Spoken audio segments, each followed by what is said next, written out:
Hollywood seems to be running out of new ideas, which could be a big reason why its $200 million movies are tanking. It doesn't matter if they were formerly sure things like Marvel and DC, or prestige films like Killers of the Flower Moon, they were all duds at the 2023 box office. A few films aside, 2023 wasn't the most inspiring year for movies, and 2024 isn't looking much better. Frankly, it's looking more and more like these blood-sucking studios have sucked all their IP dry, and their familiar producers who can't seem to drum up virgin IP keep trying to convince the bloodsuckers they're doing all they can.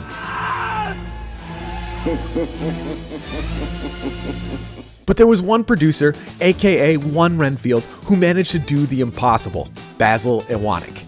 His last movie, John Wick Chapter 4, was the first of the franchise to cost over $100 million, and it managed to bring in over $440 million at the worldwide box office. It was another big win for the Baba Yaga, but this video isn't about the fourth John Wick. It's about the first, and how Hollywood failed to recognize how one hitman's homicidal rampage to avenge his dead dog wrote the new playbook on how to build original movie franchises in this IP era of Hollywood. No more guns, dog.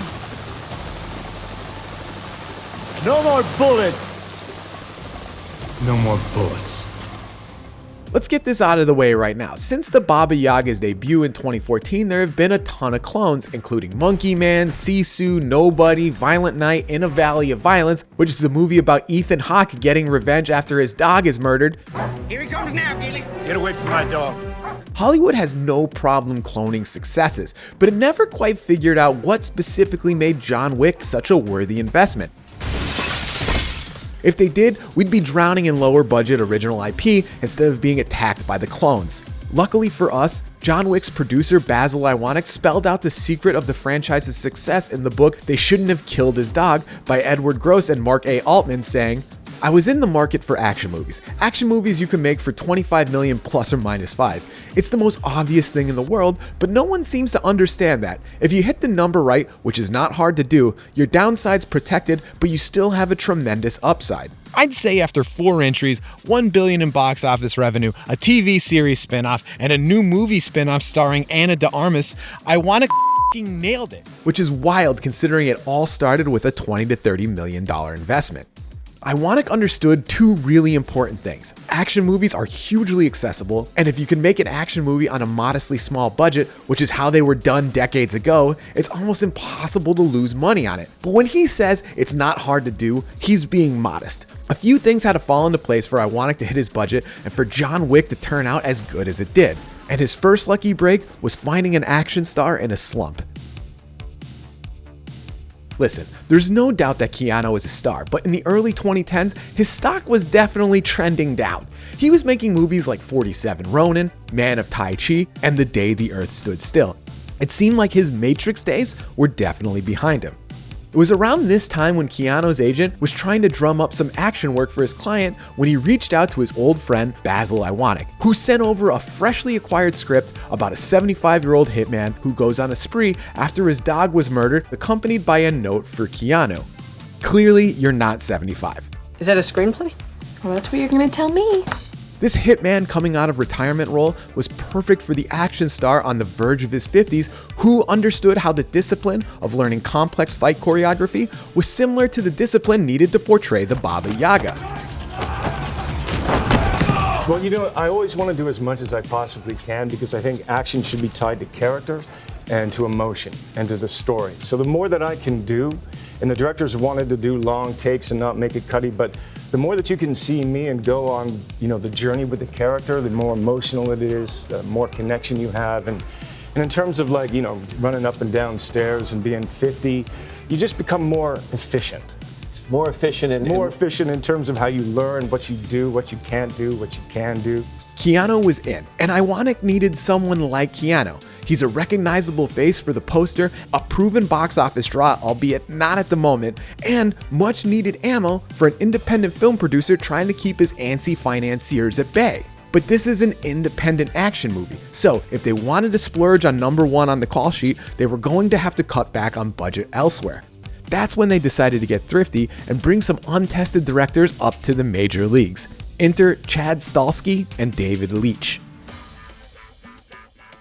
They go way back in stunt work. Stahelski worked as a stunt double for Brandon Lee on The Crow and with Keanu on The Matrix. First and foremost, I'm Keanu Reeves' stunt double. Leitch also has an impressive stunt resume, including V for Vendetta, I Am Legend, and Blade.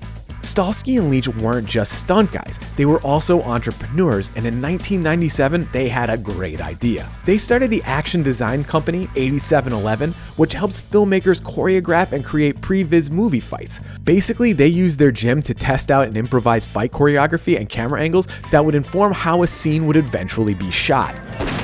8711 was the first to really kind of take this model of stunts and say, okay, we're going to train our own people, we're going to train other people, we're going to create this culture of performing, directing.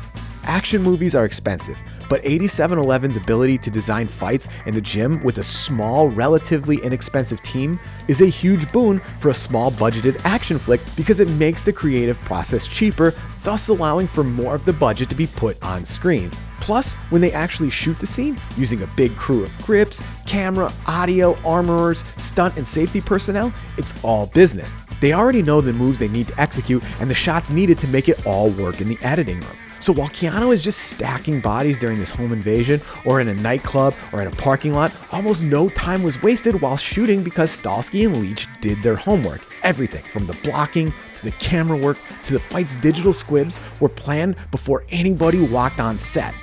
Remember, Basil Iwanek was convinced that if he could make John Wick for just $25 million, there was no way he can lose money. Using the 8711 method for designing the action scenes, which are the majority of the film, allowed the John Wick team to think cheap and minimize the time needed to do the expensive part, shooting the fights.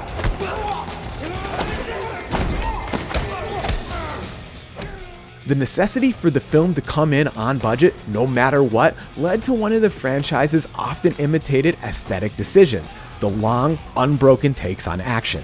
When John Wick came out, they said it was a stylistic choice. They opened up the cinema of the action. You know, it had a lot of long takes and sequences. And because we wanted to show longer takes and didn't want to do what has been now more of a shaky cam, more music video style of cutting, cut for all the fight scenes, we wanted to just show off Keanu. But by the third film, the truth came out.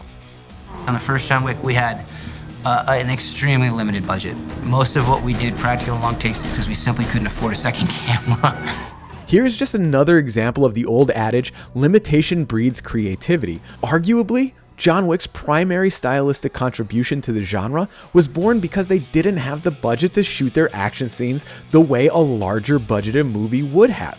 When the high table minted more coins for the larger sequels, Stahelski, who would take on sole director credit for the sequels, didn't go back to the bigger budget way of doing things. Instead, they innovated more. But we'll get to the sequels in a bit. I still got some gushing left on the fight choreography and how Stahelski and Leitch used production design to achieve one of the other big stylistic choices of John Wick fights. I love architecture. I love figuring ways to make set pieces more intricate into the action. John Wick just gives the opportunity to let loose a little bit, help create something that's original. While it isn't the most obvious, the production design, especially in these early John Wick fights, significantly contributes to two things the franchise's fights have become known for: John Wick's gaudy, hyper-saturated, color-soaked lighting design, and set layouts that add to the drama, getting in John's way as much or more than the henches he's dispatched. These sets are almost a character in and of themselves. Look at how Stahelski and Leitch use the Edison Ballroom in Times Square for this club scene fight. Every section of the hall, from the dance floor to the staircase to the balconies, was used to slow down John as he chased a towel-clad Yosef, all while ridding NYC of a couple dozen mobsters. But John Wick's memorable moments don't just end with the fight scenes and gun fu. There was also a sick car chase. Fight scenes alone does not a great action franchise make. Car chases are a must. John Wick's climactic car chase, where John basically uses his car as a weapon to swipe, hit, and otherwise incapacitate Vigo's goons long enough so he can reach out of the car and shoot them, has a little bit of everything that a great car chase needs. E-brake 180s, donuts, cars getting absolutely totaled, and falling off cliffs. It's all there.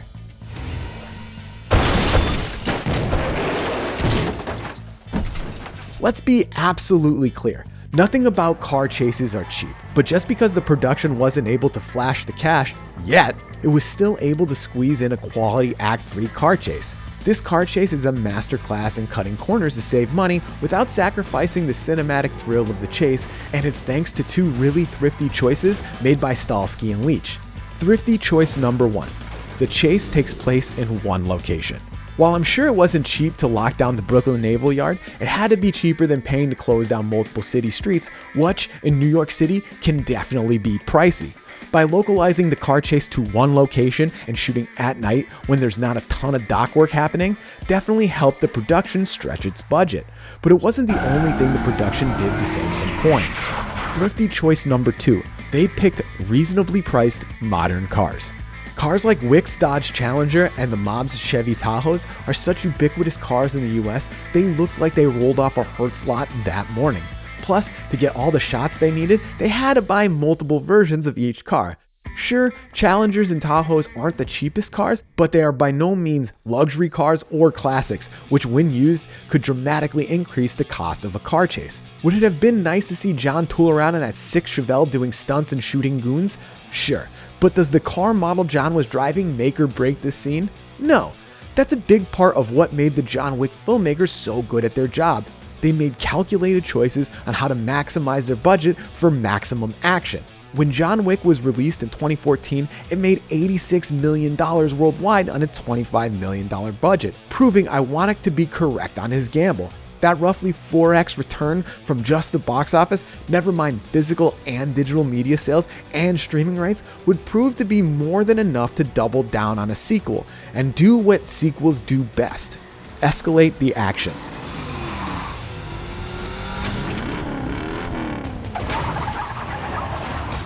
One of the main things that made the John Wick franchise so successful was that the franchise's formula was distilled so crystally clear in the first one that all they had to do was improve on it in the sequels. In doing so, Chad Stahelski and David Leitch were able to reduce the budding action franchise's formula down to its key ingredients, including showcasing new combat styles, set design with super saturated lighting that works as an obstructing character in a fight scene, and car chases that function as fights. And because the success of the John Wick franchise has been in leveraging its creativity to not think outside the box, but in it, every sequel is built on doing more of those three things. For John Wick Chapter 2, their budget was doubled to $40 million, and you could see where that budget went within the first minute of the film. Gone are the cars that looked like they were rented that morning. With $40 million, John could afford to f*** up a few classic Mustangs as he tears around a taxi depot, wiping out what's left of the Russian mob from the first film. The fight scenes also featured more complex combat styles. Keanu trained for months learning 3-gun shooting, which they used to make Chapter 2's gun fu fights significantly more sophisticated than the first. John Wick Chapter 2 was another success for the franchise. In 2017, it made $171 million worldwide at the box office. Not Avengers money, but enough to ensure that being excommunicado isn't going to stop the high table from exacting their revenge on John while cameras roll. For John Wick Chapter 3 Parabellum, Iwanic brought even more cash to the high table, almost doubling the budget again to $75 million. And again, the Wick team found success by working with their limitations and using more of the same ingredients that made the previous entry so successful. The film's production design is the perfect example of this. Stahelski and co. needed to design a new set that would push the John Wick production design philosophy that a set could be a character itself past the trippy Hall of Mirrors fight. So we thought the coolest place to hide ninjas was a place that you can't hide anything, which is an entire house made out of glass. Talk about limitations breeding creativity. To pull off this illusion of cinematography, multiple departments, including the grip, camera, stunt, and production design teams, all had to work together to create a set that offered tantalizingly small slivers of shadow for ninjas to hide in plain sight. But that was all just lighting and camera blocking. Let's not forget the brutal fight choreography, stunt work, and mini glass panes that had to give their lives for this fight to be so exhilarating. I will remember you. The glass house set might have been the film's most sophisticated piece of production design, but the film's most sophisticated fight was definitely the fight at the Mint. Sophia's dog foo fighting style needed a ton of time to develop. Her Belgian Malinois were trained since birth for this fight scene, not only to listen and act on command, but more importantly, to stay calm on set, especially one as hectic as a John Wick set. What most people don't know is when you see a dog attack a stunt person or a trainer on camera, it's a dog trying to kill the individual. The dog doesn't know it's a movie. Safety is paramount, not only for the dogs, but also the stunt performers. When 60 pounds of murder floof is coming for your arm, your leg, or your balls, you want to make sure the dog is hitting its mark. The Malinois fight wasn't the only sequence where Parabellum was pushing the limits of animal action. Keanu also did extensive equestrian training so he could do all the stunt riding in the horse chase through the streets of Brooklyn. They even built this huge-ass rig to shoot the scene. It pretty much did everything. Held all the safety wires for Keanu and the horse, held cameras mounted everywhere, and even had programmable lights to make it look like John Wick and his trusty steed were running past the street lights. While all this was done for real, the crew did have to lay down rubber pads on the road to make it safe for the horse to run, which meant that all the streets had to be digitally replaced. This was the first John Wick film to lean heavily into visual effects. The motorcycle katana fight on the Verrazano Bridge was pretty much all CGI, and they relied on CGI for the glass and some throwing knives in this knife fight, mostly because that was probably the only safe way to shoot these things. Parabellum was the franchise's biggest success at the time, bringing in over $327 million worldwide. That's the kind of return that gets you a 9-figure budget for a sequel, and for John Wick Chapter 4, that's exactly what they did. Coming in at 2 hours and 50 minutes with only 380 words spoken by John Wick, which, by the way, this video has 10 times more words than John Wick said in all of Chapter 4. You dead, John?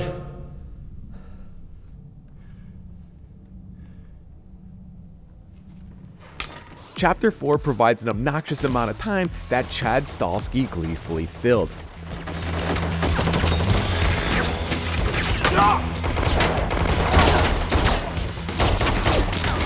With a $100 million budget, they designed action sequences so bombastic the filmmakers could actually tweak the tried and true formula for John's final showdown with the High Table.